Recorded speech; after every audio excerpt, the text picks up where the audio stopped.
Hoy estamos con este último viaje del Papa Francisco, ya hace un par de semanas, a Bélgica y Luxemburgo. Luxemburgo y Bélgica. Realmente es un viaje corto, no fue como el último que presentamos en Asia, de tantos días. Tampoco tiene ese tanto colorido y tanto jugo para sacar de cuando el Papa hace viajes a diferentes culturas, con diferentes religiones. No, esta es de Europa, en un lugar muy cercano a Roma, dos lugares tipo monárquicos, un ducado, un reino, pero realmente ha sido un viaje muy interesante. Los principales temas, cuestiones de migrantes, como siempre, cuestiones de abusos sexuales, algo que está muy crudo en el tema en Bélgica, las cuestiones de la mujer y un tema que ha causado y sigue causando mucha polémica, lo que dejó, el tema del aborto. Vamos a ver las posiciones del Papa. Es realmente, a nivel inclusive del impacto político y social que tuvo, especialmente en Bélgica, muy interesante. Yo sé que estos viajes, y hoy vamos a tener mucha lectura, y ya sabemos cómo es el lenguaje vaticano, y cuesta, a veces no es tan entretenido como otras conferencias que además de importantes y necesarias son entretenidas. Estas quizás no son las más entretenidas o quizás las menos, pero son importantes. A veces nos toca también estudiar y oír estas cosas es relevante para nosotros. No olvidemos que aquí es la serpiente hablando y tenemos que, detrás de toda esa maraña de palabrería, intentando ser muy buena, muy bonita, muy correcta, tenemos realmente las verdaderas intenciones y lo que va marcando el rumbo. Ya digo, es muy interesante por los posicionamientos que está tomando el Papa en según qué, cómo está despertando simpatías y antipatías, pero generando ¿qué? Conflictos, generando divisiones, no solo dentro de la Iglesia, sino en la misma sociedad. Comencemos.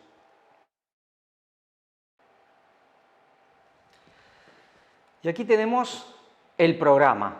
El Vaticano publica el programa del viaje del Papa Francisco a Luxemburgo y Bélgica. Estos países que están limítrofes.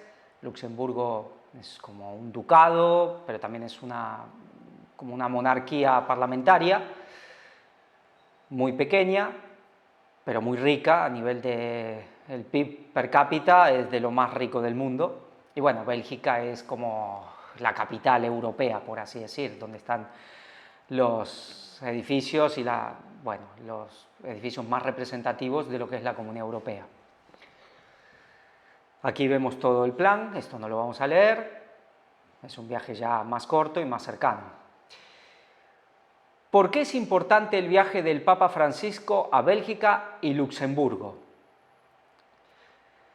Vamos a ver lo que nos dice. Podría parecer que es solo una visita breve y de poca distancia esta vez, luego del viaje más largo de su pontificado que lo llevó a Asia, pero en muchas formas el paso que el Papa Francisco hará ahora por Bélgica y Luxemburgo se dirige a las periferias, esta vez seculares, de lo que para algunos es la Europa post-cristiana. Fray Nelson Medina, conocido sacerdote colombiano conocido por su vasto apostolado en redes sociales, explica a Ciprensa la importancia de este nuevo viaje papal. Ante todo, la persona y la misión del Papa son siempre de interés para todo católico porque sus palabras y acciones son parte de un ministerio que concierne a toda la Iglesia, resaltó el también doctor en teología fundamental. Sus mensajes, independientemente del lugar en que se encuentre, pueden iluminar realidades en muchos otros contextos, agregó. Desde el jueves 26 de septiembre hasta el domingo 29, el Papa Francisco estará en el corazón de Europa para conmemorar el 600 aniversario, los 600 años de aniversario de las universidades católicas de Lovaina y Lovaina la Nueva. Sí, vemos que esto ya fue hace unas semanas, este viaje. Fray Nelson comentó además que uno de los lugares escogidos para esta visita apostólica tiene una conexión muy particular con nosotros latinoamericanos en razón de la labor sociológica y teológica de la Universidad de Lovaina, que ha dejado un sello en el rumbo académico de una parte importante del mundo católico, incluidos nuestros países. Sobre el acento que hace el Santo Padre en las periferias, Fray Nelson Medina consideró que este viaje se enmarca en este rumbo, ya que de manera consistente el Papa Francisco ha mostrado con acciones y palabras que las comunidades minoritarias o simplemente pequeñas en número son también objeto de su afecto y su ministerio. Bueno, no sé cómo encaja esto en las periferias, Luxemburgo y Bélgica, quizás porque no son países muy grandes territorialmente, no son de gran población, pero son países ricos, de una importancia, es decir, las principales instituciones de la Comunidad Europea están ahí, están en Bélgica y Luxemburgo. No sé cómo, bueno, vemos cómo se quieren siempre forzar para encajar todo en este ministerio hacia las periferias del Papa Francisco, pero aquí es difícil encajarlo en ese sentido. Creo que es más fácil decir que tanto va a las periferias como al centro y ya está. La teología de la liberación y la Universidad de Lovaina. Pues aquí nos metemos con este tema de la teología de la liberación, esta teología con un acento tan marcado jesuita, vamos a comentar algo de esto. Sobre este tema, Fray Nelson indicó a Ciprensa que es bueno recordar que la teología de la liberación ha tenido diversas raíces en Europa, así como en otros lugares. Del lado alemán, por ejemplo, cabe recordar, entre otras influencias, la teología de lo político, de J.B. Metz. En lengua francesa, sin duda, Lovaina ha tenido un impacto, por ejemplo, en los estudios de Gustavo Gutiérrez, sacerdote dominico peruano considerado el padre de la teología de la liberación. Muy bien, y aquí tengo que hacer una corrección, porque en la última que presentamos del Vaticano, yo hablé de este hombre como franciscano. Realmente, yo desde hace muchísimos años siempre tuve en la mente que era franciscano. Es sacerdote dominico, pero él se unió a los dominicos ya de muy mayor, a los 70 y pico de años, en el 2001, ya en su jubilación prácticamente.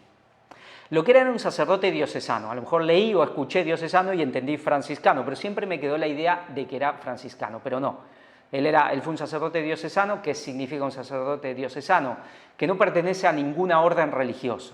Digamos, no es ni jesuita, ni dominico, ni franciscano, ni carmelita. Esos son los sacerdotes religiosos, que se les llama. El diocesano pertenece a la diócesis del obispo, del lugar, y ya está. Él fue un sacerdote normal, común y corriente. Y luego se unió a los dominicos, porque sí, en Francia, como aquí dice, había tenido bastante influencia de los dominicos. Pero creo que el tema de que sea dominico lo hace muchísimo más interesante. ¿Por qué? Porque, bueno, muchos sabrán, especialmente los católicos, de esa vieja enemistad entre jesuitas y dominicos. Desde que apareció, digamos, los dominicos, la orden dominica era la orden fuerte, si se quiere, del catolicismo, hasta la aparición de los jesuitas. Es decir, la orden dominica surge también para perseguir a los cátaros, a los valdenses, cuando surge la Inquisición. Rápido los franciscanos se unen de una manera, bueno, los franciscanos siempre están muy unidos en su momento a los dominicos, luego cuando toman poder los jesuitas, muy al lado de los jesuitas, ellos siempre están ahí al lado del poder. Pero es interesante porque los dominicos siempre se los ha considerado como los guardianes de la ortodoxia católica, aunque cuando uno ve la historia eso es muy discutible. Y también habría que ver qué significa la ortodoxia católica, porque la ortodoxia católica va cambiando según los intereses, y el interés siempre es el mismo y simplemente se va adaptando. Pero realmente es interesante porque siempre se consideró, inclusive una vez, hace mucho tiempo, un superior general jesuita tuvo que aclarar que Gustavo Gutiérrez no era jesuita, porque todos lo ponían que era jesuita, porque la teología de la liberación es jesuita. Y él inclusive trató de separar la teología de la liberación, de que no fue un repunte de las reflexiones teológicas que ya venían los jesuitas, digamos los liberales en Alemania, fines del siglo XIX, principios del siglo XX. Lo que estaba claro es que es decir, la teología de la liberación surge de un movimiento claramente marcado por los jesuitas. Aunque ellos han intentado desmarcarse, como diciendo, no, esto no tiene nada que ver con nosotros, sí que nosotros lo vimos como algo muy positivo y nos hemos unido, porque luego los que toman el control de la teología de la liberación son los jesuitas, y de ahí viene la famosa, cuando los matan a todos en la UCA, allá en Nicaragua, en la Universidad Católica de Nicaragua, que hicieron una masacre, entraron los militares que pertenecían al bando más tradicionalista católico, y mataron a muchísimos jesuitas y algunos que no, que simplemente mujeres que trabajaban ahí. Yo recuerdo haber estado en ese lugar, en esa universidad, no estudiando, simplemente estuve por ahí. Pero es interesante que haya sido un dominico. Quizás a los jesuitas le ha venido muy bien, porque hay todo un sector que lleva mucho tiempo que los tiene entre ceja y ceja a los jesuitas y los ven como anticatólicos y como si fueran infiltrados que están queriendo destruir la Iglesia Católica. Si realmente ya la teología de la liberación hubiese salido directamente de un jesuita, pues hubiese sido demasiado. Quizás para ellos fue muy conveniente. Yo no quiero decir de que este haya sido un jesuita infiltrado, porque por lo que se ve en su historia no ha estudiado con los jesuitas ni nada, sino simplemente tuvo desde el inicio mucho contacto con los dominicos. Pero está claro que él se unió a una corriente claramente marcada por el jesuitismo y de ahí surge lo que es la teología de la liberación, que realmente no era nada muy nuevo, pero fue un impulso que a los jesuitas les vino muy bien, especialmente en el plano político o sociopolítico y económico, especialmente en Latinoamérica, donde se gestaron y se generaron muchísimos problemas, revoluciones. Pero, por ejemplo, la Revolución Cubana, que fue antes del surgimiento de la teología de la liberación, ¿acaso los Castro no eran jesuitas? Y luego las revoluciones que vinieron luego, tan influidas por la teología de la liberación a partir de los años 70, pues no seguían la línea de la Revolución Cubana. Entonces es claramente indiscutible que todo este movimiento de liberación estaba marcado por los jesuitas, pero a ellos les ha venido muy bien que sea alguien fuera de la orden quien se lo llame el padre de la teología de la liberación. Con eso se desmarcan, y más todavía que sea un dominico, los ortodoxos de la Iglesia. Así que al final vemos cómo podrán estar muy enemistados por cuestiones de poder entre ellos, aparentemente ser muy contrarios, ser como el agua y el aceite, pero vemos que luego todos van a una. Vamos a seguir. No debe olvidarse además que en 1985, cuando Juan Pablo II visitaba Bélgica, un grupo de estudiantes de Lovaina realizó algunas manifestaciones que contestaban las posturas centrales de aquel papa frente a temas como la justicia social o el uso de anticonceptivos, agregó Fray Nelson. Sí, el papa Juan Pablo II, aparentemente, por lo menos de cara a la galería afuera, fue muy crítico con la teología de la liberación. Muchos, o bueno, algunos pueden quizás recordar en su visita a Nicaragua, año 80 poco, y que era un jesuita muy famoso, ahora se me fue el nombre. Yo estuve también en la comunidad que él había creado en unas islas que hay en Nicaragua, dentro de un lago, Solentiname. Bueno, la gente decía que no iba nunca por ahí. No recuerdo ahora el nombre, se me ha ido, y es el famoso, el que también era pintor y el que pintó y esculpió la famosa figura, la sombra de Sandino, del revolucionario de los años 30, matado por los Somoza, de Nicaragua. Y cuando Juan Pablo baja del avión, estaba ahí y lo puso de rodillas Juan Pablo y lo increpó públicamente. Pero por atrás las cosas iban muy contrarias. Realmente, ¿acaso Juan Pablo II no llegó al poder porque el que estaba antes de él, Juan Pablo I, tuvo un problema con el padre Arrupe, el superior general de la orden, y así le fue, pues salió en un cajón de madera? Con lo cual, Juan Pablo II no estaba en contra de los jesuitas, pero sí aparentemente defendía una cierta ortodoxia, que la teología de la liberación. Claro, la teología de la liberación era muy de izquierda y Juan Pablo II fue el papa que se tuvo que encargar de demoler el comunismo soviético. No iba, digamos, en su política, por lo menos pública, llevarse bien con la teología de la liberación, pero sí se llevaba bien con los jesuitas por atrás. Entonces, todo es muy... A veces hay mucho de actuación y de teatro en las cuestiones católicas, bueno, generalmente siempre, pero muchas cosas realmente son puro teatro y por atrás son otras. Bueno, vamos a seguir después de estos largos comentarios. El fraile dominico precisó además que es razonable pensar que el Papa Francisco, en su encuentro programado en esta visita apostólica con profesores primero y luego con estudiantes belgas, el tipo de diálogo tendrá una orientación diferente, posiblemente más en línea de conciliación con las posturas que han caracterizado ese centro universitario. Este hecho seguramente tendrá un grado de repercusión notable en la medida en que no son tan frecuentes los encuentros del actual Papa con los centros académicos. Queda por ver si de todo esto vendrá un impulso renovado a la teología de la liberación o si tal vez pase sin mayor repercusión, añadió. Tras criticar la cercanía que llega a ser dependencia del análisis marxista de la sociedad, sí, la teología de la liberación hablaba mucho del tema marxista, era muy, digamos, claro, eran como el sector comunista dentro de la Iglesia Católica, por eso se llevan también con todos esos grupos revolucionarios de extrema izquierda. Digamos, marxista en la sociedad, en la teología de la liberación. El doctor en teología fundamental mencionó 4 aspectos positivos de esta corriente teológica. La denuncia del escándalo que supone que haya católicos centrados en su codicia hasta el punto de desentenderse de las necesidades básicas de otras personas. La atención a las realidades de injusticia que el Papa Juan Pablo II calificó de pecado estructural, lo mismo que decía la teología de la liberación. En el fondo no estaban tan en desacuerdo. La constante advertencia sobre el peligro de encerrarnos en nuestros intereses, grupos o élites, y el espíritu de escucha a la particular lectura que las personas y comunidades más excluidas hacen de la palabra de Dios, sobre todo cuando pertenecen a comunidades de fe, con un compromiso claro de servicio más allá de sí mismas. ¿Qué más hará el Papa Francisco en este viaje? Probablemente el evento principal de este viaje apostólico del Papa Francisco será la beatificación de Ana de Jesús, carmelita descalza, nacida en España y considerada la mano derecha de Santa Teresa de Ávila, el domingo 29 de septiembre en Bruselas, capital de Bélgica. La mano derecha de la famosa Santa Teresa de Ávila.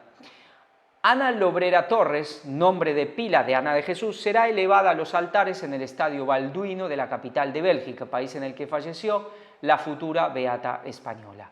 Durante el fin de semana, el Papa Francisco mantendrá un encuentro con un grupo de refugiados y escuchará también varios testimonios de víctimas de abusos dentro de la Iglesia. Pues aquí lo vemos, el Papa encomienda a la Salus Populi Romano su viaje a Luxemburgo y Bélgica. Ya sabemos quién es esta, la Salus Populi Romano, la Santa María la Mayor. El Papa exhortará a que Europa redescubra los valores fundacionales. Sí, recordemos que la bandera de Europa, esas 2 estrellas, hacen alusión ¿a qué? A Apocalipsis 12, lo que ellos dicen que es la Virgen María, la mujer coronada con 2 estrellas. Inicia el 46º viaje apostólico del Papa Francisco, Luxemburgo y Bélgica. El Papa Francisco inició este jueves 26 de septiembre su 46º viaje apostólico, en esta oportunidad Luxemburgo y Bélgica.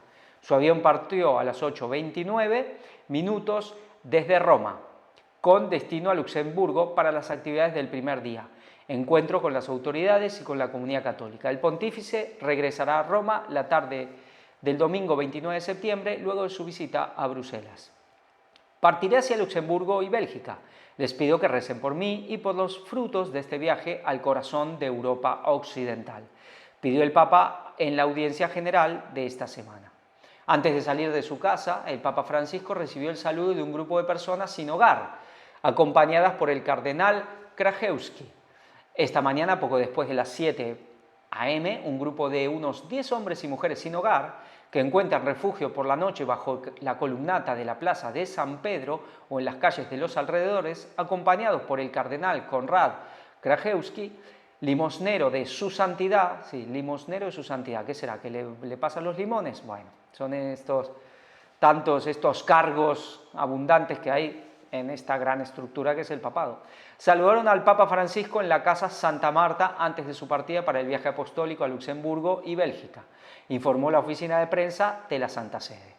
En el acostumbrado telegrama del Papa dirigido al presidente de Italia, al salir del país, le expresó su saludo y la intención de llevar un mensaje de paz y esperanza.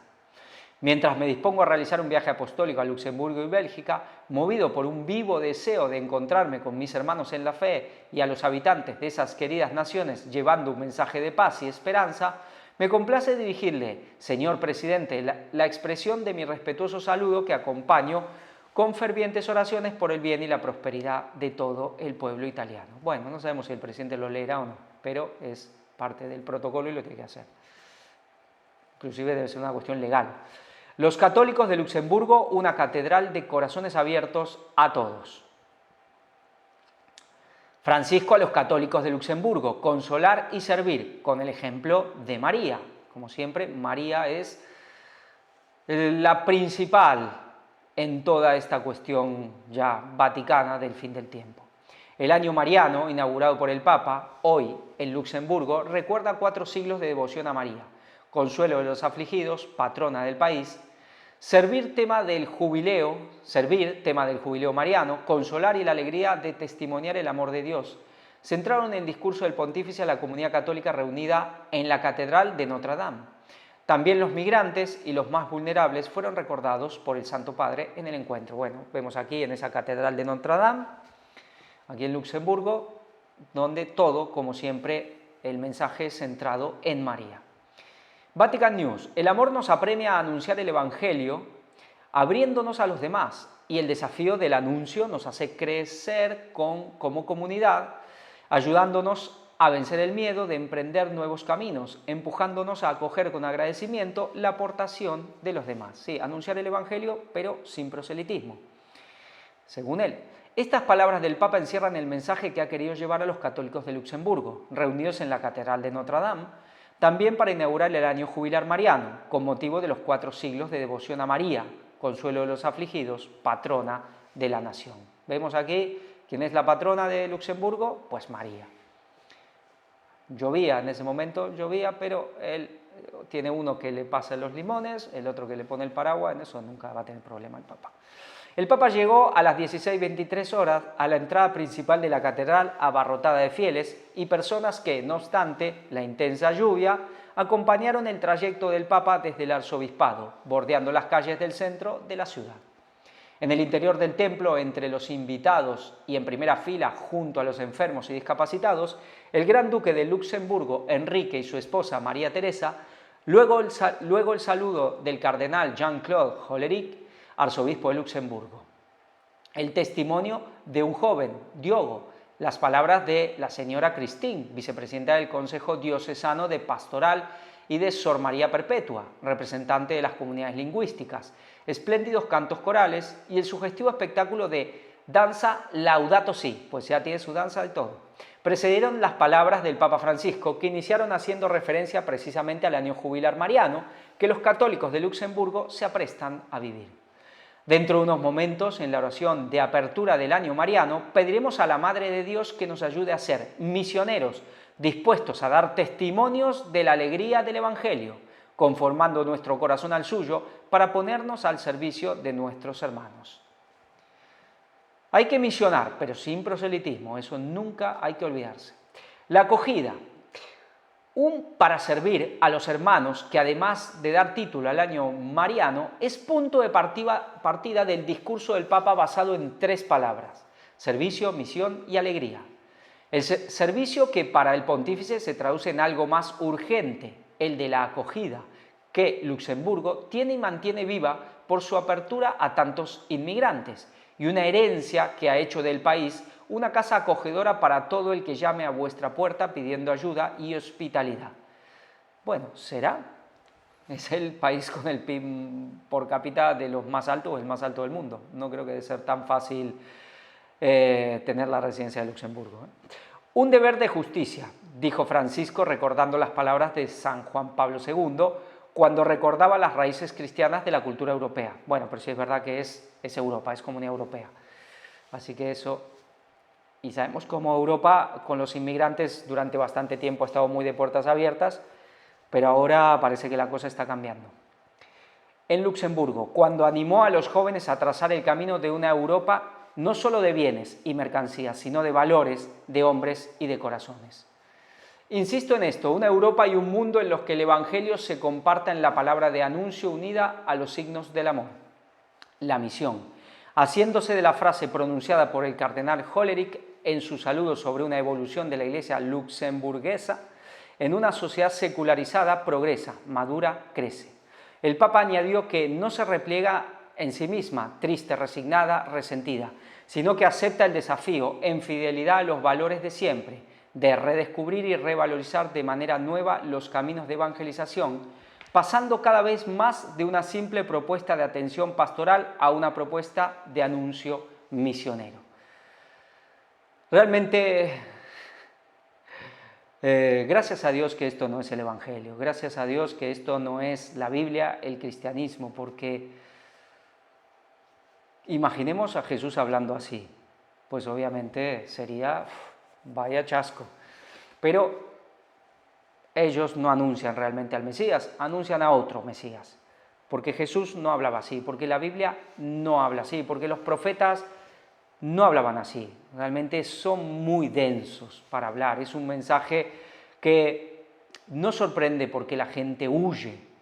El problema es que piensan que esto es la Biblia, que esto es la religión cristiana, pero esto no es la religión cristiana. Para nosotros esto es importante, porque lo que nos impulsa hacia la misión no es la necesidad de contar con números, de hacer proselitismo, sino el deseo de dar a conocer a la mayor cantidad posible de hermanas y hermanos la alegría del encuentro con Cristo. La alegría, para abordar la alegría, tercera palabra de su reflexión, el Santo Padre recordó la experiencia de la Jornada Mundial de la Juventud contada en su testimonio por el joven Diogo, en la que compartió fuertes alegrías y emociones y la emoción de revivirlas reunidos en Luxemburgo. ¿Lo ven? Nuestra fe es así, es alegre, danzante, porque nos manifiesta que somos hijos de un Dios amigo del hombre, que nos quiere contentos y unidos, que nada lo hace más feliz que nuestra salvación. Sí, por eso cuando entras a una iglesia católica es tan triste, tan lúgubre, tan tétrica inclusive, ¿no? Se respira muerte en general. Hay algunas que por ahí pueden ser más luminosas, pero en general son muy tétricas las iglesias católicas, así que la alegría, solo hay que verle las caras a las imágenes, siempre llorando sangre o con esas caras que realmente transmiten cualquier cosa menos alegría. La procesión de primavera. Al concluir, el Papa quiso recordar la hermosa tradición de los católicos en el país, que realizan la procesión de primavera, bueno, Springs Procession, que se lleva a cabo en Pentecostés en Echternach, recordando la infatigable obra misionera de San Willibrord, evangelizador de estas tierras, y que hace danzar y cantar a todos dando testimonio con entusiasmo, en recuerdo del Santo Pastor, de cuán bello es caminar juntos y encontrarnos como hermanos en torno a la mesa de nuestro Señor. La rosa de oro para la Virgen. El encuentro del Papa concluyó con la inauguración del año mariano. Luego de la oración de apertura pronunciada por el arzobispo de Luxemburgo, se hizo entrega por parte del pontífice de la rosa de oro para la Virgen, consuelo de los afligidos, mientras el coro de la catedral entonaba el Aleluya, con el que se dio por terminada la celebración y esta primera etapa del viaje apostólico a Luxemburgo y Bélgica. Aquí lo vemos en la foto con gente en sillas de ruedas. Eso es algo muy clásico de esta misión pastoral de Francisco, de este pontificado, siempre con los pobres, con los más necesitados. El Papa llegó a Bélgica, segunda etapa de su viaje al centro de Europa. Sí, ahora vamos con quizás lo más importante, que es la parte de Bélgica, el que nos va a llevar lo que nos queda de esta conferencia y la próxima y la segunda parte. También con lluvia. El Papa Francisco llegó a Bruselas, capital de Bélgica, segunda etapa de su viaje al centro de Europa a las 19:06 horas, a la base aérea de Mersbrook, donde se celebró una ceremonia de bienvenida bajo una lluvia torrencial.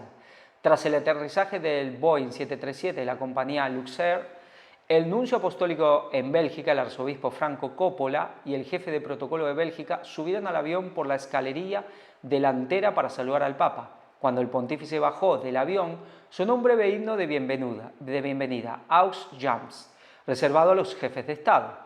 A continuación le saludaron el rey Felipe de Bélgica, pensemos que son reyes católicos, la reina Matilde y dos niños que le ofrecieron flores. Tras los himnos nacionales tuvo lugar la presentación de las delegaciones. La delegación vaticana, incluida al arzobispo de Malinas, Bruselas, el padre Luc Terlinden. Al final, el cortejo papal se trasladó a la Nunciatura Apostólica. Despedida de Luxemburgo. Bueno, ahora vamos un poquito para atrás y vemos la despedida. Tras un intenso encuentro con la comunidad católica luxemburguesa en la catedral, que abandonó hacia las 18 horas, el Papa Francisco se despidió del país acompañado al Aeropuerto Internacional de Luxemburgo, Findel, por el Gran Duque Enrique y su esposa María Teresa. Tras los saludos oficiales, el Boeing 737 de Luxair Con Francisco, su séquito y periodistas despegó rumbo a Bruselas a las 18:38 horas. Su llegada a la capital belga está prevista hacia las 19:10, vemos un viaje muy corto. En la base aérea de Mersbrook tendrá lugar la ceremonia de bienvenida. Al abandonar el país, el Papa envió un telegrama al Gran Duque Enrique de Luxemburgo, agradeciéndole a él, a las autoridades civiles y a toda la nación la calurosa acogida y la amable hospitalidad, y asegurando sus oraciones, invocó la bendición de Dios sobre todos en Luxemburgo, por la unidad, la fraternidad y la paz. Pues sí, se quejan a veces, o vemos como hay protestas del catolicismo, de que Europa se olvida de sus valores fundamentales, es decir, católicos, pero vemos que en las cuestiones más, digamos, de las más alturas de las esferas de alta política, todos están junto al Papa. El programa del viernes 27 de septiembre, primer día en Bélgica. Mañana viernes 27 de septiembre en Bélgica, la segunda jornada del viaje se abrirá poco después de las 9 horas con una visita de cortesía al rey de Bélgica en el castillo de Laeken. Seguirá a las 9:45 un encuentro con el primer ministro y a las 10 un encuentro con las autoridades y la sociedad civil, en el que Francisco pronunciará un discurso. Por la tarde, a las 16:30 horas, el pontífice se reunirá en cambio con profesores universitarios en la Promotieszaal de la Katholieke Universiteit, bueno, la Universidad Católica de Leuven, la Universidad Católica de Lovaina, una de las más antiguas de Europa, que celebra en 2025 su 600 aniversario de fundación. Sí, 600 años. También está previsto un discurso con este motivo. Vamos a ver un vídeo aquí del Papa Francisco en Luxemburgo. Bueno, aquí vemos este vídeo con toda esta gente, toda esta familia real y todas estas cuestiones protocolares y de cortesía. El Papa Francisco pide que Luxemburgo sea ejemplo de acogida e integración de migrantes y refugiados. Como siempre, mientras la Europa va virando, o por lo menos determinados países como Alemania, donde ahora, por ejemplo, Olaf Scholz salió a hablar de que la inmigración que está recibiendo es imposible, que es insoportable, que algo hay que cambiar. Claro, se han dado vuelta los últimos comicios electorales, la gente se ha manifestado en contra ya de este gobierno y ha tenido que ceder el pulso. Otros lugares como aquí, como España, pues esto para nada, pero mientras hay un gran sector en Europa y especialmente en los principales motores europeos como Francia, como Alemania y otros más, que están virando, también lo que pasó en Italia, con Meloni, que es una especie de disidencia controlada, por supuesto, pero que están virando hacia una posición un poco más dura con respecto a la inmigración, el Papa sigue con su discurso de que hay que recibir, que esto es la caridad, que esto es el amor cristiano, que estos son los verdaderos valores, que hay que abrir las puertas a todos. Y aquí vemos un conflicto, pero veremos cómo se van llevando las cosas. En su primer discurso desde Luxemburgo, el Papa Francisco pidió que el país sea una ayuda y un ejemplo en el indicar el camino a seguir para la acogida e integración de migrantes y refugiados. Después de la ceremonia de bienvenida en el aeropuerto de Luxemburgo, el Papa Francisco se trasladó al palacio para saludar al Gran Duque, Enrique de Luxemburgo, y a la Gran Duquesa María Teresa de Luxemburgo. En el primer piso del palacio tuvo lugar la presentación de la familia y más tarde se dirigieron al salón de baile para la firma del libro de honor y las fotos oficiales con la gran familia ducal. Bueno, aquí estamos en el Ducado de Luxemburgo, vemos cómo las noticias van un poco para adelante y para atrás en estas despedidas. Sí, son países, digamos, monárquicos, nobles, de nobleza. Uno hay reyes, en otros hay duques, pero son todos de estas antiguas noblezas, de estos países principescos de esta vieja Europa, que tendrán su momento, como lo decíamos. Ellen White dice que, en general, bueno, lo que las familias reales que hoy vemos, pues aparentemente, por lo menos en Europa, parece que todas llegarán hasta el final, y es posible que tengan un mayor peso en los tiempos finales del que tienen actualmente, que vuelvan a tener un peso como lo tuvieron antaño. Recordamos lo que dice la profecía, la Gran Babilonia, es decir, el Vaticano, los reyes de la tierra y los grandes mercaderes. ¿Cómo era la estructura en el medioevo cuando el Vaticano dominaba? Estaba el Vaticano, por supuesto, Babilonia, estaban los reyes y luego estaban los señores feudales, una especie de magnates de hoy día. Pues volverá algo así tiene que volver. Posteriormente el Papa Francisco, el Gran Duque y la Gran Duquesa se dirigieron al Salón de los Reyes para un encuentro privado y el intercambio de regalos. Paralelamente, en el Bureau des Ministres, perdón, mi francés es 0 y menos que 0. Así que con perdón a todos los que hablan un poco de francés, pero es mucho pedir para mí. Tuvo lugar un breve encuentro entre el primer ministro, su delegación y el secretario para las relaciones con los estados y las organizaciones internacionales, el nuncio apostólico y el secretario de nunciatura. Concluido el encuentro con la delegación vaticana, el primer ministro se reunió con el Papa Francisco en el Salón de los Reyes para un breve coloquio. Al finalizar, el Santo Padre se trasladó en automóvil al Cercle Cité, para mantener el encuentro con las autoridades, la sociedad civil y el cuerpo diplomático. Las ideologías son siempre un enemigo de la democracia. Este es otro tema puntual de todo el pontificado de Francisco, su ataque siempre, su crítica directa hacia todo tipo de ideologías, como si el Vaticano no las tuviera, como si él como jesuita no la tuviera. Al inicio de su discurso, el Papa Francisco recordó que 2 veces en la primera mitad del siglo pasado el país tuvo que sufrir la invasión y la privación de libertad e independencia. Sí, recordamos, por ejemplo, con los nazis en la Segunda Guerra Mundial. También destacó su compromiso por construir una Europa unida y solidaria, dejando atrás por fin las divisiones, los contrastes y las guerras provocadas por nacionalismos exasperados e ideologías perniciosas. Otro tema del Papa Francisco también es el tema de los nacionalismos, algo que tuvo su auge fuerte, lo comentábamos en las últimas de noticias, en el siglo XIX, en gran manera en la Europa, que luego desembocó en las guerras mundiales, esos nacionalismos, pero que ahora vemos un resurgir también de estos nacionalismos y que están dando, ya están dando los frutos. Vemos la guerra que hay en Ucrania y también en la Europa más occidental, por ejemplo aquí justo donde estamos nosotros también, ahí en Escocia y en distintos lugares existen estos movimientos nacionalistas. Y el Papa se opone y ataca, pero sabemos cómo por detrás ellos siempre son los que lo fomentan. E ideologías perniciosas. Las ideologías son siempre un enemigo de la democracia. ¿Y qué pasa con la teología de la liberación que tanto les gusta a los jesuitas? ¿No es una ideología? Siempre esa contradicción, esa hipocresía papal. Aleccionado por su historia desde el final de la Segunda Guerra Mundial, vuestro país se ha distinguido por su compromiso en construir una Europa unida y solidaria, señaló a continuación.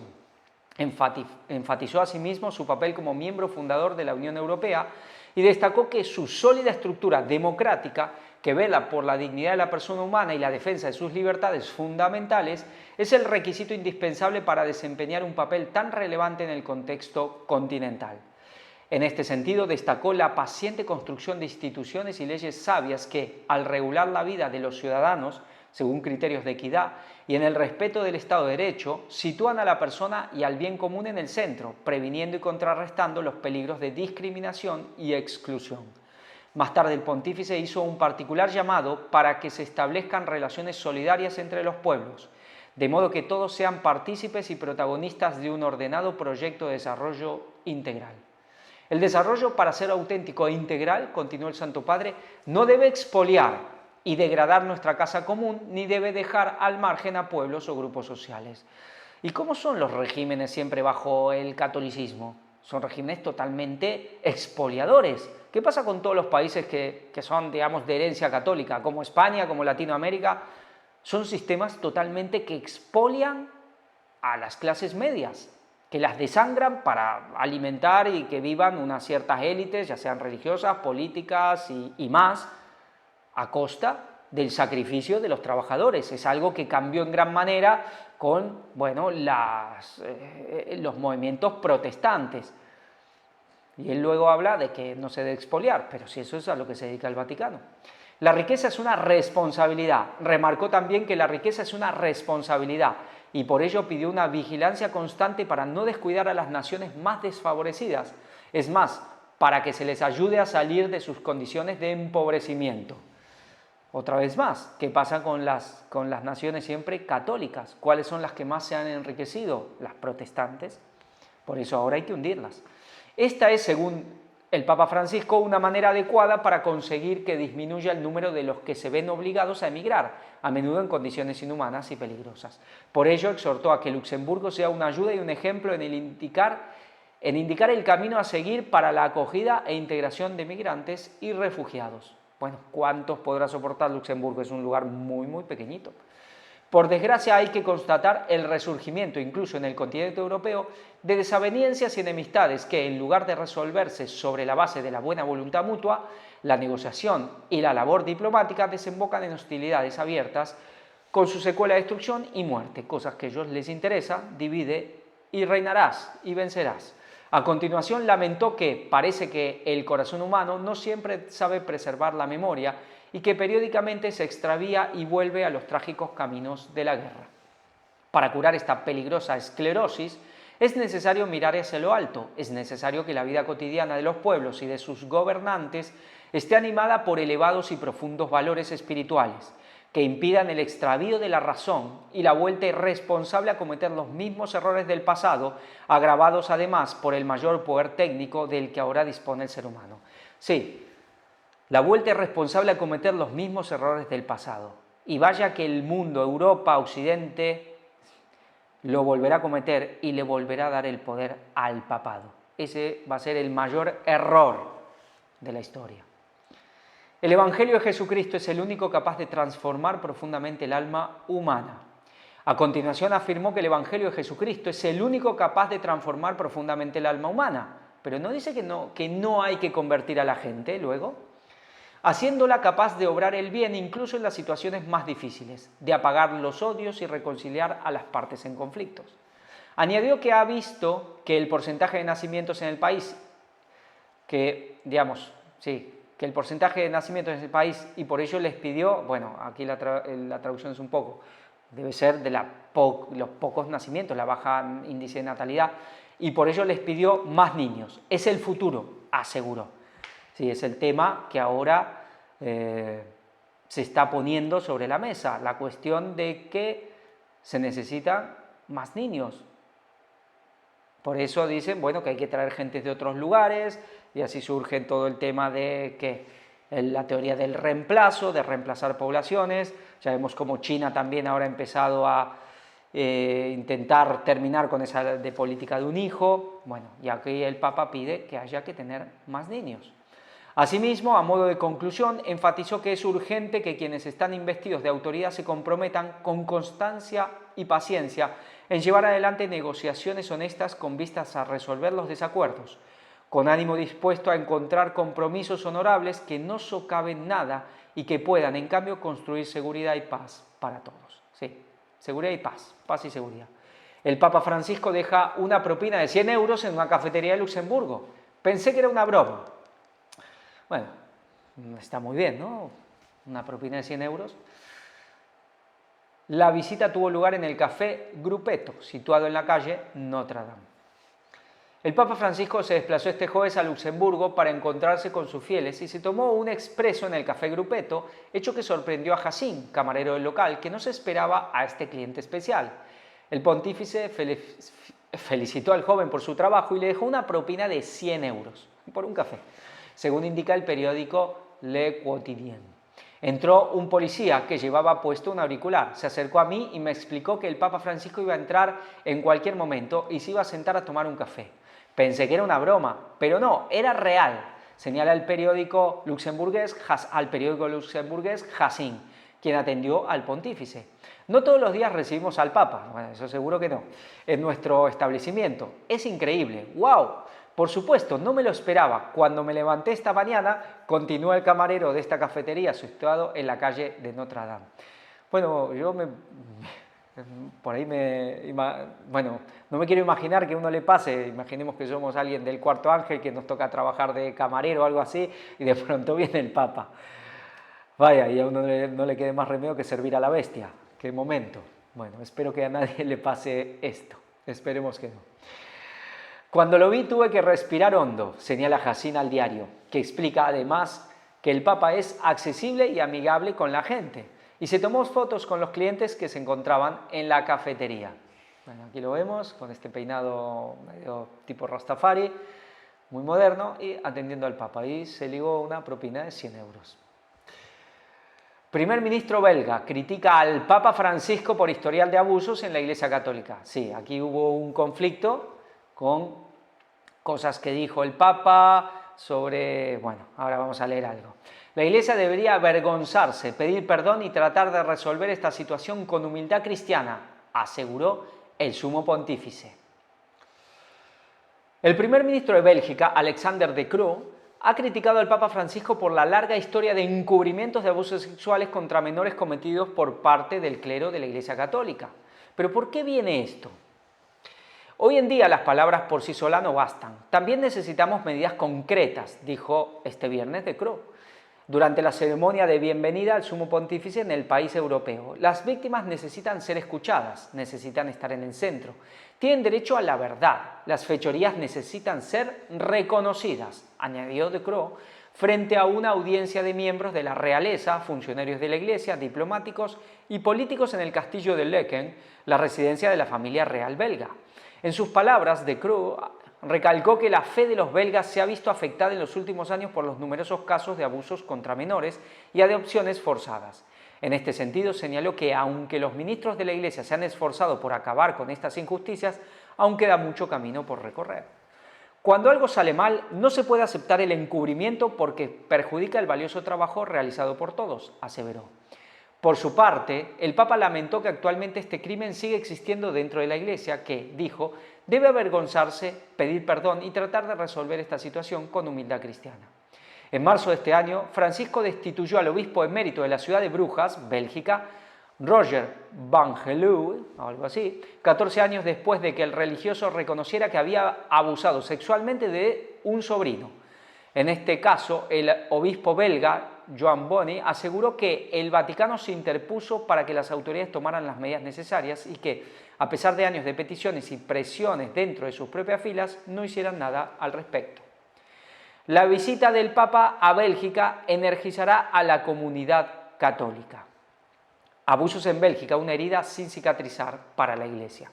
En los últimos 30 años, la Iglesia bélgica se ha visto marcada por una sucesión de escándalos de abusos sexuales a menores adultos y vulnerables por parte de miembros del clero. El episcopado fue uno de los primeros en Europa en afrontar a fondo este problema y tomar medidas para responder a las víctimas y prevenir futuros casos. Se espera que el Papa Francisco se reúna con unas 15 víctimas durante su visita a Bélgica. Pero siempre vemos que sí, se reúne con víctimas esto, pero a la hora de actuar y de hacer algo, todas las organizaciones dentro del catolicismo y generalmente muchas veces presididas por víctimas, se han quejado, se han tenido que ir porque nunca se puede llegar a nada. Esta es una de las heridas aún abiertas en la Iglesia belga. Casi 30 años después de las primeras revelaciones, los abusos sexuales y morales a menores y adultos vulnerables por parte de miembros del clero o personal de estructuras dependientes de la Iglesia Católica en Bélgica siguen dominando la actualidad.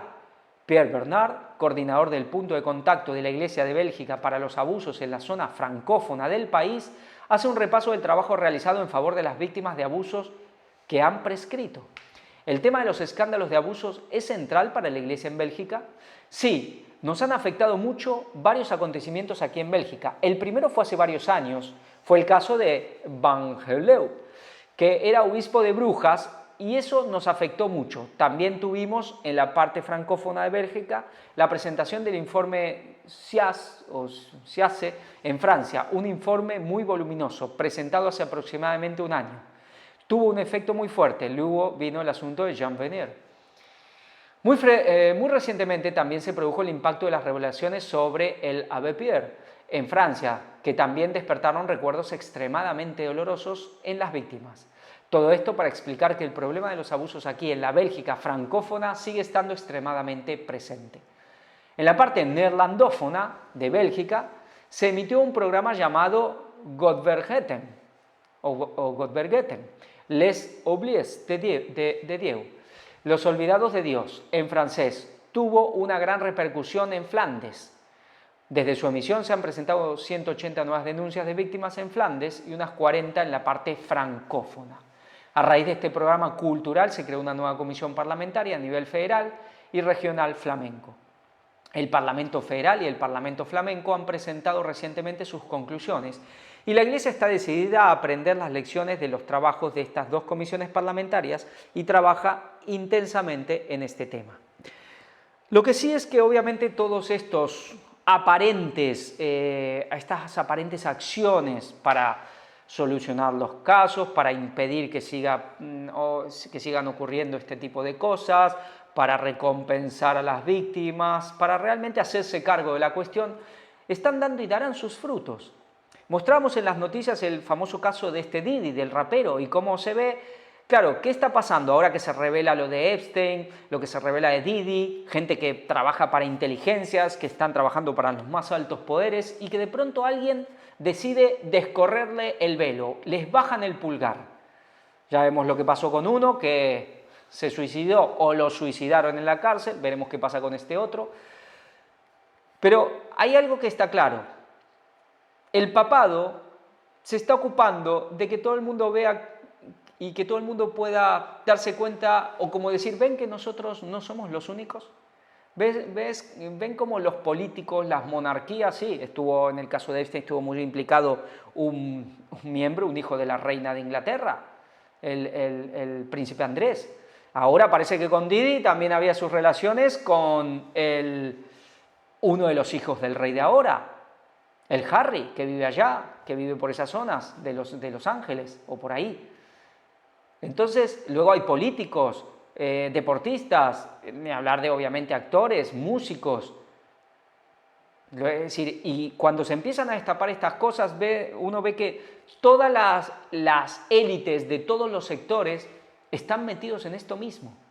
Pero el papado es el único que pide perdón, que toma cartas en el asunto. Es el único que da el paso adelante y se hace cargo de las cosas. Y ahí está la diferencia. Ahora, ¿realmente se hacen cargo? Bueno. La Iglesia belga lleva muchos años comprometida en la lucha contra los abusos. ¿Cree que la sociedad belga ha comprendido su compromiso contra los abusos? Desde el asunto del obispo de Brujas, la Iglesia bélgica se ha enfrentado al problema de los abusos y en concertación con el Parlamento belga creó un centro de arbitraje que era prácticamente un tribunal de arbitraje donde se resolvían muchos litigios. Por un lado estaban las víctimas y por otro la Iglesia. Así se resolvieron unos 600 casos. Pero el Tribunal de Arbitraje cesó sus actividades en 2017 y a partir de entonces fueron los puntos de contacto que ya existían junto al centro de arbitraje los que asumieron, en cierto modo, toda la gestión de los abusos en Bélgica. A partir de su experiencia, ¿qué podría transmitir a otras iglesias? Lo más importante es escuchar a las víctimas que vienen a contarnos las cosas abominables que han vivido. Creo que eso es lo que realmente buscan antes de obtener una indemnización, antes de obtener una compensación económica. Una víctima que llama a la puerta de un centro de escucha eclesiástico busca ante todo que alguien le crea. Porque eso es lo que le faltó fundamentalmente en su infancia. Sabemos que cuando hablan de ello no se les escucha y no se les cree, por ejemplo por parte de sus padres. A menudo he oído hablar de víctimas que tras un abuso abominable cometido por un miembro del clero se lo habían contado a sus padres y estos se habían puesto de parte del clero contra sus propios hijos, y esto es muy común, llegando incluso a utilizar la violencia física, bofetadas o intimidación porque no querían creer a su propio hijo. Y eso, por supuesto, es trágico. Lo primero que hay que hacer es ser extremadamente empático con la víctima que ha venido a revelar todo lo que ha vivido en la infancia y escucharla, creerla y no tratar de cuestionar o poner en duda lo que la víctima ha venido a revelar. Seguimos. El Papa, que las naciones aprendan de la historia y eviten nuevas catástrofes, pero las naciones no aprenderán de la historia y le volverán a dar el poder a él. En su primer discurso en el país, Puente en Europa, Francisco denunció que estamos muy cerca de una guerra mundial. A veces dice que es una guerra mundial en partes, a veces dice que es una guerra mundial total, a veces dice que estamos muy cerca de una guerra mundial. Bueno, pero siempre el punto es el mismo. Es como el ya, pero todavía no. y rezó para que el viejo continente anteponga la vida. Subrayó que la Iglesia afronta con decisión el flagelo de los abusos a menores, acompañando a los heridos, y recordó el drama de las adopciones forzadas. Una oración por los responsables de las naciones de todo el mundo, para que, mirando a Bélgica y a su historia, magistra vitae demasiadas veces desoída, aprendan de ella y sepan evitar a sus pueblos las desgracias y el luto de las guerras. El Papa Francisco la pronunció en la gran galería del castillo de Laeken, residencia oficial del rey de Bélgica, al final de su discurso ante unos 300 representantes de las autoridades políticas y religiosas, de los empresarios y de la sociedad civil y la cultura. Desde este pequeño pero al mismo tiempo gran país que le acogió el viernes por la tarde bajo una lluvia torrencial, el Papa rezó para que los gobernantes sepan asumir su responsabilidad, el riesgo y el honor de la paz y sepan alejar el peligro, la ignominia y la absurdidad de la guerra, y conviertan sus corazones poniendo siempre el bien común en primer lugar sería. También habló de los abusos a menores como un crimen del que la Iglesia debe avergonzarse y pedir perdón, y tratar de resolver con humildad cristiana. El primer día del Papa en Bélgica, la primera jornada de Francisco en Bélgica, el segundo pontífice después de San Juan Pablo II en 1995 que visita este país, y la capital Bruselas, elegida por Europa al final de la Segunda Guerra Mundial, como sede de las principales instituciones europeas, había comenzado con una misa privada en la Nunciatura a las 7 horas. A las 9:15, a las 9:15 partió el cortejo papal para llegar al castillo de Laeken, residencia habitualmente utilizada para ceremonias oficiales. Sí, no es que vive ahí, pero para las ceremonias oficiales lo usan. Fue construido por los archiduques austríacos y gobernadores generales de los Países Bajos, María Cristina de Austria y Alberto de Sajonia-Teschen, y terminado en 1785. Aquí, poco después de las 9:30 horas, comenzó la visita de cortesía al rey Felipe de Bélgica, que recibió al Papa Francisco con mucha cordialidad e intercambios de sonrisas a la entrada, junto con la reina Matilde. La visita de cortesía al rey Felipe. Tras la foto oficial en el vestíbulo, en el Salón de las Artes, el Papa firma en el libro de honor rodeado de espléndidos tapices procedentes de Francia. Francisco escribió: con corazón agradecido visito Bélgica, signo y puente de paz, donde diferentes culturas, lenguas y pueblos conviven en el respeto mutuo. Sí, él le gusta poner el acento en ese tema de la diversidad, la unidad en la diversidad. Que Dios bendiga a Bélgica. A continuación, el rey y el pontífice se trasladaron al Bureau de Sa Majesté. Bueno. Y por último, como siempre pido perdón a los francófonos, y por último al Salón de Princes para el intercambio de regalos y la presentación de los 4 hijos de la pareja real. Al final, el encuentro con el primer ministro Alexander De Croo. A continuación, el rey, la reina y el papa con el primer ministro se trasladaron poco después, a las 10:15 horas, a la Galería Grande para el encuentro con las autoridades. Un puente para construir la paz y repudiar la guerra. El Papa Francisco abrió su discurso calificando a Bélgica de puente entre el continente y las Islas Británicas, entre el área de matriz germánica y la francófona. Claro, así tenemos como un puente entre la cuestión germánica, alemana, Francia y también Gran Bretaña, entre el sur y el norte de Europa, y precisamente por ser la línea divisoria entre el mundo germánico y el latino, colindante con Francia y Alemania, países que más habían encarnado las antítesis nacionalistas en la base del conflicto. Fue elegida por los pueblos de Europa como sede natural de las principales instituciones europeas. El lugar ideal para iniciar un serio camino de pacificación e integración. Sí, se refiere especialmente, claro, lo que fue la primera mitad del siglo XX, que hubo 2 guerras mundiales principalmente en Europa. El campo de batalla fue Europa. ¿Y cuál será el campo de batalla de la tercera?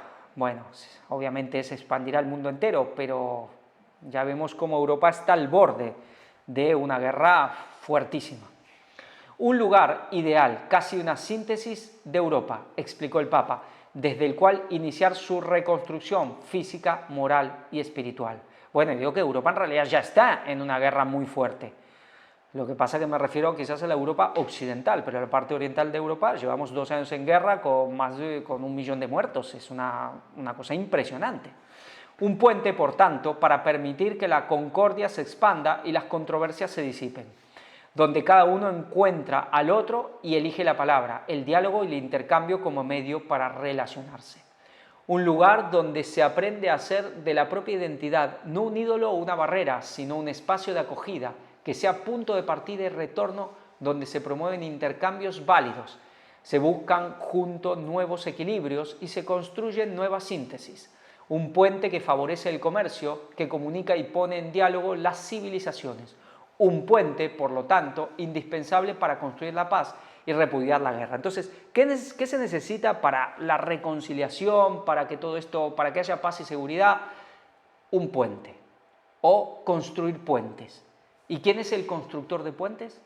El Pontífice Maximus. Eso quiere decir Pontífice Maximus, el máximo constructor de puentes, el máximo puente. Es decir, lo que está queriendo decir aquí es que me tienen que dar el poder a mí. Veíamos en las de noticias como cuando se une con ortodoxos y esto y lo otro para el ecumenismo, siempre habla de ¿quién? De Pedro. Sí, todo muy bien, todos juntos, pero aquí mando yo. Y aquí esto lo arreglo yo. Cerca de una guerra casi mundial. Por eso, prosiguió Francisco, Europa necesita a Bélgica para recordar su historia, hecha de pueblos y culturas, de catedrales y universidades, de logros del ingenio humano, pero también de tantas guerras y de una voluntad de dominio que se convirtió a veces en colonialismo y explotación. Claro, el famoso rey Leopoldo de Bélgica, que sabemos cada vez más no han podido cubrir por más tiempo lo que hizo en África. Pero también por más que diga que Bélgica, o quieran decir que Bélgica, la pobre y neutral Bélgica, que fue ocupada por los alemanes y por estos y por los otros, tampoco fue tan así, también tuvo lo suyo. Lo necesita para seguir el camino de la paz y la fraternidad entre los pueblos que la forman.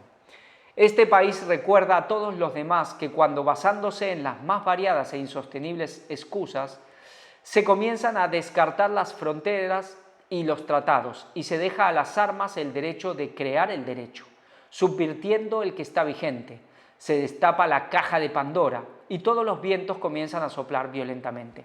Pero no son ellos los que quieren un nuevo orden. No es el Papa el que dice que hay que cambiar las cosas, que hay que crear un nuevo paradigma, batiéndose contra la casa y amenazando con destruirla. En este momento histórico creo que Bélgica tiene un papel muy importante. Estamos cerca de una guerra casi mundial. Vemos cómo aquí ha cambiado un poco el discurso. Ahora estamos a punto de una guerra casi mundial, pero claro, entonces ¿a qué se está refiriendo? De que el conflicto tiene que ir a proporciones ya de guerra mundial plena. Que Europa invierta en el futuro abriéndose a la vida, y es interesante que lo diga en el corazón de Europa. La concordia y la paz, subrayó el pontífice, deben cultivarse con tenacidad y paciencia, porque el ser humano, cuando deja de hacer memoria del pasado y de dejarse educar por él, tiene la capacidad de volver a caer incluso después de haberse levantado, olvidando los sufrimientos y el coste aterrador de las generaciones pasadas. Por eso Bélgica es valiosa para la memoria de Europa, para que pueda desarrollar una acción cultural, social y política constante y oportuna, que excluya un futuro en el que la guerra se convierta en una opción viable de consecuencias catastróficas. La historia Magistra Vitae, maestra de la vida, muy frecuentemente ignorada, desde Bélgica llama a Europa a reemplazar su camino, a recuperar su verdadero rostro. ¿Y cuál es el verdadero rostro? El rostro del papado, la Europa católica bajo el yugo, bajo el trono papal, a confiar nuevamente en el futuro abriéndose a la vida, a la esperanza, para vencer el invierno demográfico y el infierno de la guerra. Son dos calamidades en este momento, el infierno de la guerra, lo estamos viendo, que puede transformarse en una guerra mundial, y el invierno demográfico. En esto debemos ser prácticos. Tener hijos, otra cosa que está poniendo el acento. Ahora, la realidad es muy clara. A pesar de todo, mientras el papado gobernó, mientras el papado tuvo la supremacía, Europa no era más que un gran campo de batallas donde las guerras donde todo era una gran guerra infinita, donde no paraban de luchar príncipes, reyes, unos contra otros. Recién cuando se le quitó el poder y cuando un espíritu diferente, cuando también unos principios venidos indiscutiblemente de la nación de América del Norte, de Estados Unidos, se pudieron empezar también a plasmar en Europa, fue el único momento en miles de años que Europa ha tenido un poco de paz, que son estas últimas décadas. Pero esto se está acabando. Que Europa invierta en el futuro abriéndose a la vida. La concordia y la paz, subrayó el pontífice, deben cultivarse con tenacidad y paciencia, porque el ser humano, cuando deja de hacer memoria del pasado y de dejarse educar por él, tiene la capacidad de volver a caer incluso después de haberse levantado, olvidando los sufrimientos y el coste aterrador de las generaciones pasadas. Por eso Bélgica es valiosa para la memoria de Europa, para que pueda desarrollar una acción cultural, social y política, constante y oportuna, que excluya un futuro en el que la guerra se convierta en una opción viable de consecuencias catastróficas. Perdón, esto ya lo había leído. No, es que hay tanta lectura. Esto ya lo había leído. Bueno, sigamos. La Iglesia en Bélgica entre la caridad y el drama de los abusos. La Iglesia Católica en Bélgica y en Europa, recordó el Papa Francisco, quiere ser una presencia que, dando testimonio de su fe en Cristo resucitado, ofrezca a las personas, a las familias, a las sociedades y a las naciones una esperanza antigua y siempre nueva, y que ayude a todos a afrontar los desafíos y las pruebas, con la certeza de que el ser humano, amado por Dios, tiene una vocación eterna de paz y de bien. La Iglesia, continuó, anuncia una noticia que puede colmar de alegría los corazones, y con obras de caridad y los innumerables testimonios de amor al prójimo. Busca brindar signos concretos y pruebas del amor que la mueve. Pero en la concreción del tiempo, no siempre vive el mensaje evangélico en su pureza y plenitud. Pues estaría bien decir cuándo ha vivido realmente el mensaje evangélico en su pureza y plenitud. En esta permanente coexistencia entre santidad y pecado, esta coexistencia entre luces y sombras, vive la Iglesia, a menudo con resultados de una gran generosidad y espléndida dedicación, y a veces lamentablemente con la irrupción de dolorosos antitestimonios. Claro, esto con eso de que la Iglesia es santa y pecadora, pues justifican y son capaces de poner, sí, un manto encima de todas estas, innumerables tragedias que ha causado la Iglesia.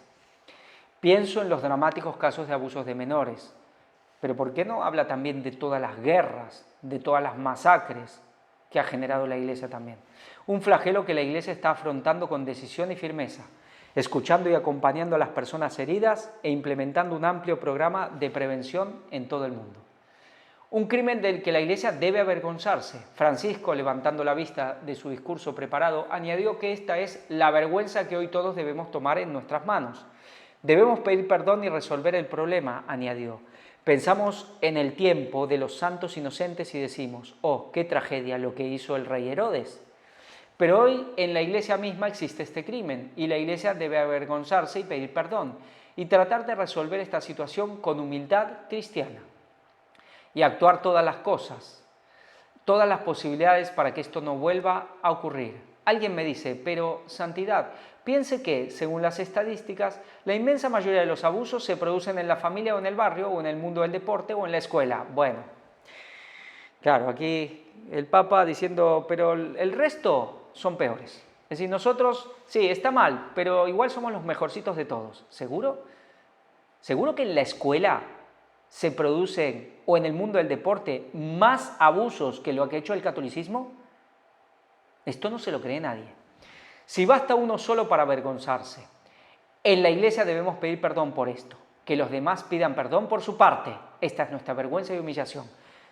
Acá, en el fondo, diciendo, nosotros somos los menos malos y los únicos que pedimos perdón, que los otros lo hagan, pero no lo hacen. Al final queda claro que, según él, ellos siguen siendo los mejores. El dramático fenómeno de las adopciones forzadas. El Papa subrayó también que le entristecía el fenómeno de las adopciones forzadas, que se produjo en Bélgica entre los años 50 y 70. Historias espinosas que son el resultado de una mentalidad difundida en todos los estratos de la sociedad.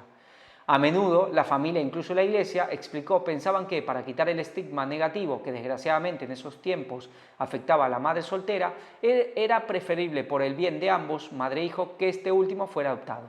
Y en algunos casos a algunas mujeres no se les daba la opción la opción de decidir si quedarse con el niño o darle una opción. Esto sucede hoy en algunas culturas, en algún país.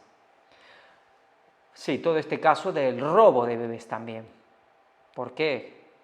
Lo que dicen no eran algunos casos, eran muchos casos que se les robaban los bebés, que se les decían que había muerto y no murió. Rezo para que los gobiernos asuman la responsabilidad de la paz.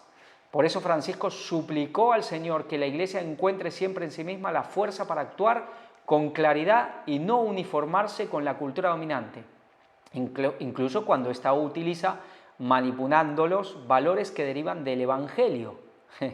Habla de manipular, de la cultura que manipula el Evangelio, y lo dice él, pero para sacar de ellos conclusiones indebidas, con su pesado resultado de sufrimiento y exclusión. Reza también para que los responsables de las naciones, fijándose en Bélgica y a su historia, sepan aprender de ello y así ahorren a sus pueblos catástrofes incesantes e innumerables lutos. Rezo para que los gobernantes sepan asumir su responsabilidad, el riesgo y el honor de la paz, y sepan alejar el peligro, la ignominia y la absurdidad de la guerra. Rezo para que teman al juicio de la conciencia, de la historia y de Dios. ¿Tendrá él temor de la conciencia, de la historia y de Dios? Pues ninguno. Y conviertan la mirada y los corazones poniendo siempre el bien común en primer lugar. En este momento en el que la economía se ha desarrollado tanto, quisiera subrayar que en algunos países las inversiones más redituables son las fábricas de armas, de los cuales siempre ellos también han estado metidos en el medio. En camino con esperanza, el pontífice concluyó recordando el lema de su visita a Bélgica, en route avec espérance, en camino con esperanza, y reflexionó sobre el hecho de que la esperanza está escrito con mayúscula, porque la esperanza es un regalo de Dios y se lleva en el corazón. Dejó así un deseo a todos los hombres y mujeres que viven en Bélgica, que puedan pedir y recibir siempre este don del Espíritu Santo, la esperanza para caminar juntos con esperanza en el camino de la vida y de la historia. Sí, siempre muy bonito y siempre al final la esperanza. La esperanza, la esperanza y la esperanza. Pero la esperanza tiene que estar fundamentado en algo real. Y es ahí donde ellos no dan nada. Quitan el Evangelio, no hacer proselitismo. Y para ellos la esperanza es: dennos el poder a nosotros, dennos el poder a nosotros y nosotros arreglaremos este mundo. Ya lo hicieron y ya tuvieron más de 1000 años de oportunidad. Y si Dios no le hubiese quitado el poder, hubiesen acabado con el mundo entero. ¿Qué pasará ahora? Pues lo mismo. Y tendrá que venir el mismo Jesús, porque si no, no sobreviviría nadie. Pues aquí concluimos esta primera parte y los esperamos para la segunda. Que Dios los bendiga mucho. Maranata 2031.